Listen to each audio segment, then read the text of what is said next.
ចែកជំរាបសួរបងប្អូនទាំងអស់គ្នាថ្ងៃនេះខ្ញុំនឹងមកបង្ហាញបងប្អូនទាំងអស់គ្នាពីរបៀបធ្វើត្រីបំពងទឹកត្រីផ្អែមធ្វើការបំពងត្រីចាត្រីខ្ញុំមានត្រីផ្ទក់មួយកោសកាចេញរួចហើយតបមកយើងវះយកគ្រឿងក្នុងវាចេញអស់ណាហើយលាងស្អាតទៅហើយយើងអង្គន់វានេះឲ្យជ្រៅដល់ឆ្អឹងណា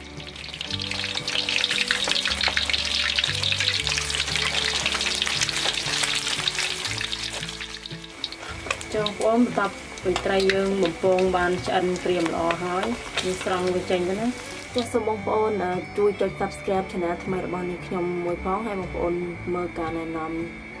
របស់នេះខ្ញុំនៅពេលនេះទៅគឺចុចតាមដែលនេះខ្ញុំប្រាប់នេះទៅគឺនឹងបានទទួលវីដេអូថ្មីពី Channel ថ្មីរបស់នេះខ្ញុំមួយទៀតចាសសូមបងប្អូនខ្ញុំត្រៀមទឹករួចហើយខ្ញុំបង់គល់ដេងហើយនឹងស្លឹកក្រូចទៅយើងដាក់អំបិលមកចាប់បានហើយដាក់សាច់ជ្រូកនិងហ៊ុនជ្រូកហ្នឹងចូលទៅដើម្បីស្ងោរវាឆ្អិនចាបងប្អូននេះបន្ទាប់ពីយើងស្ងោរអស់រយៈពេល15នាទីហើយឃើញថាហ៊ុនជ្រូកហើយនឹងសាច់ជ្រូក3ជាន់ហ្នឹងវាឆ្អិនហើយស្រង់វាចេញមក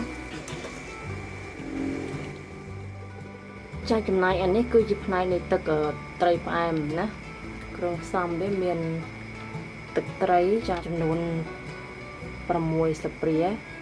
ហើយមានទឹកស្អាតស្ករក្រហមនេះមួយកូនចានតូចនេះប្រហែលជា6ស្លាបព្រាបាយមានប៊ីចេងមានអំបិលចាអំបិលយើងដាក់តែ1ស្លាបព្រាកាហ្វេទេពីព្រោះអីយើងដាក់ទឹកត្រីរួចហើយ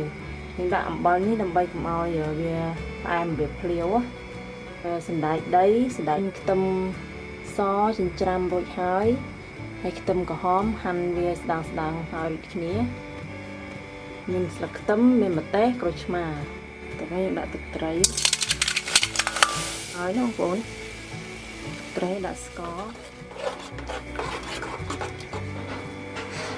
យើងដាក់ទឹកចូលទៅ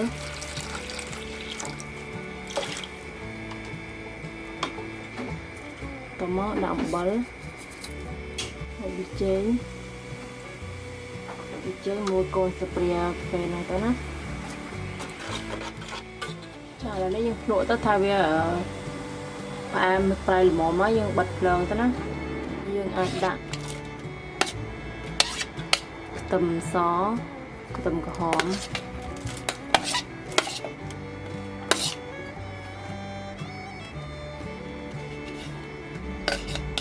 ខ្ញុំម្ទេសហ្នឹងចូលបានហើយ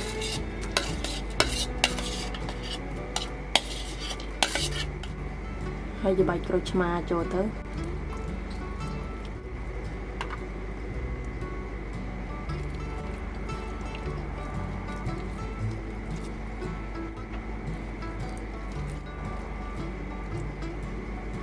ខ្ញុំថែមទៀតព្រោះវាអត់តន់ជូរល្មមទេ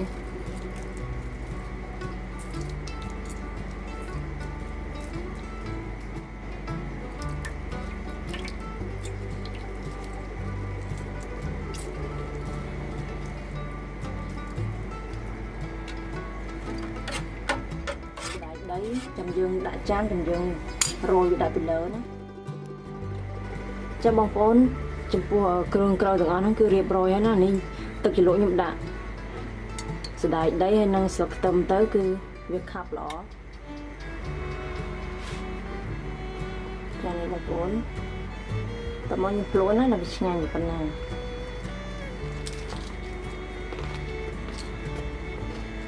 ចាបងប្អូនគឺថាឆ្ងាញ់ណា